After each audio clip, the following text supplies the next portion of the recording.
Capítulo 10. Dali ele se levantou e chegou às fronteiras da Judeia e ao outro lado do Jordão. E novamente se ajuntaram a ele as multidões, e assim como costumava fazer, tornou a ensiná-las.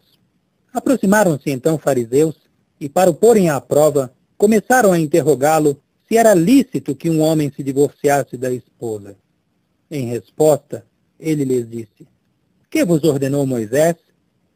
Disseram: "Moisés concedeu a escrita de um certificado de repúdio e divorciar-se dela."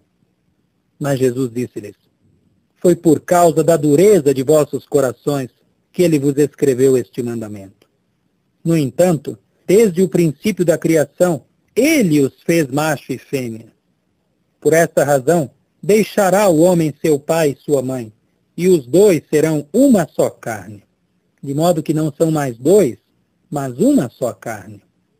Portanto, o que Deus pôs sob o mesmo jugo, não o separe o homem." Quando novamente na casa, os discípulos começaram a interrogá-lo a respeito disso. E ele lhes disse: "Quem se divorciar de sua esposa e se casar com outra, comete adultério contra ela. E se uma mulher, depois de divorciar-se de seu marido, se casar com outro, ela comete adultério." As pessoas começaram então a trazer-lhe criancinhas, para que as tocasse, mas os discípulos as censuraram. Vendo isso, Jesus ficou indignado e disse-lhes: "Deixai vir a mim as criancinhas. Não tenteis impedi-las, pois o reino de Deus pertence a tais.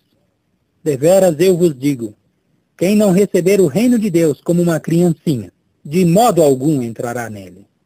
E tomou as criancinhas nos seus braços e começou a abençoá-las, impondo-lhes as suas mãos.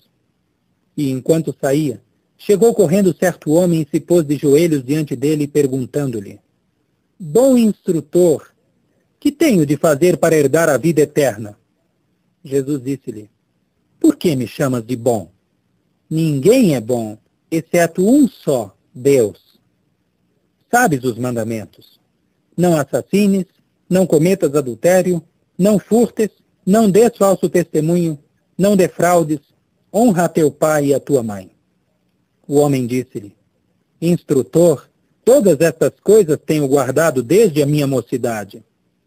Jesus olhou para ele e sentiu amor por ele, e disse-lhe: "Uma coisa falta a respeito de ti. Vai, vende o que tiveres, e dá aos pobres, e terás um tesouro no céu, e vem ser meu seguidor." Mas ele ficou triste com as palavras, e se afastou contristado, pois tinha muitas propriedades. Depois de olhar em volta, Jesus disse aos seus discípulos: "Quão difícil será para os de dinheiro entrar no reino de Deus." Mas os discípulos ficaram surpresos com as suas palavras. Em resposta, Jesus disse-lhes novamente: "Filhos, quão difícil é entrar no reino de Deus.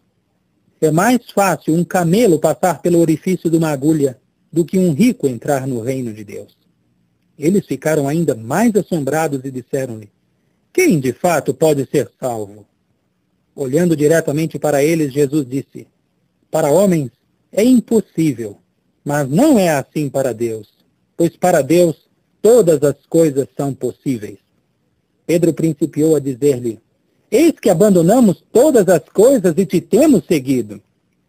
Jesus disse: "Deveras, eu vos digo, ninguém abandonou casa, ou irmãos, ou irmãs, ou mãe, ou pai, ou filhos, ou campos por minha causa e pela causa das boas novas, que não receba 100 vezes mais agora, neste período de tempo, casas, e irmãos, e irmãs, e mães, e filhos, e campos, com perseguições, e no vindouro sistema de coisas, a vida eterna. No entanto, muitos dos primeiros serão últimos, e os últimos primeiros."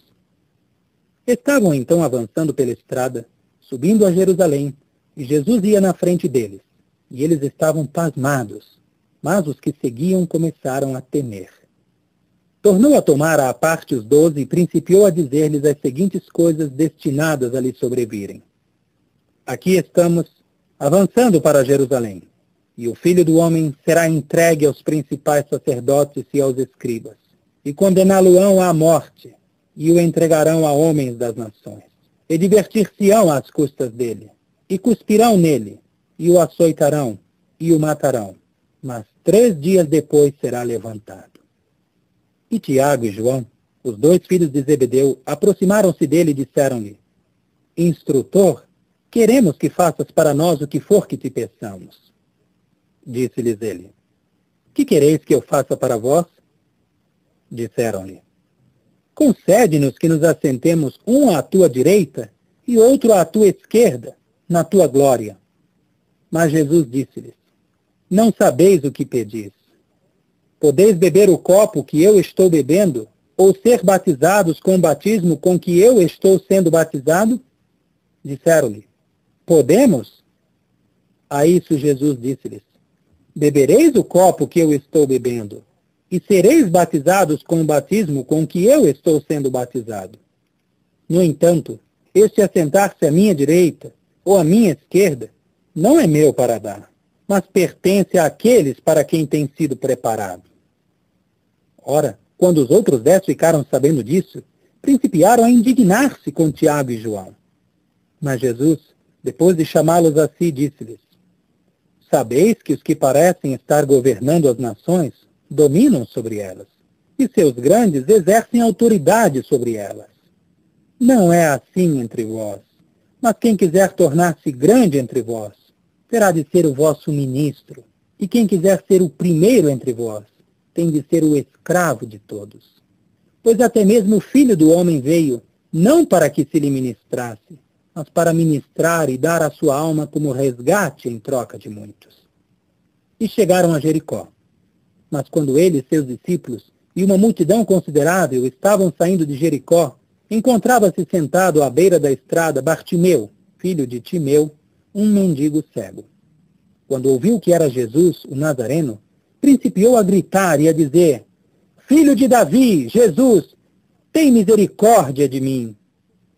A isso, muitos começaram a dizer-lhe severamente que se calasse, mas ele gritava tanto mais: Filho de Davi, tem misericórdia de mim. Jesus parou assim e disse: Chamai-o. E chamaram o cego, dizendo-lhe: Coragem, levanta-te, ele te chama. Lançando de si a sua roupa exterior, pulou de pé e foi ter com Jesus. E Jesus disse-lhe em resposta: Que queres que eu faça para ti? O cego disse-lhe: Rabone, deixa-me recuperar a vista. E Jesus disse-lhe: Vai, tua fé te fez ficar bom.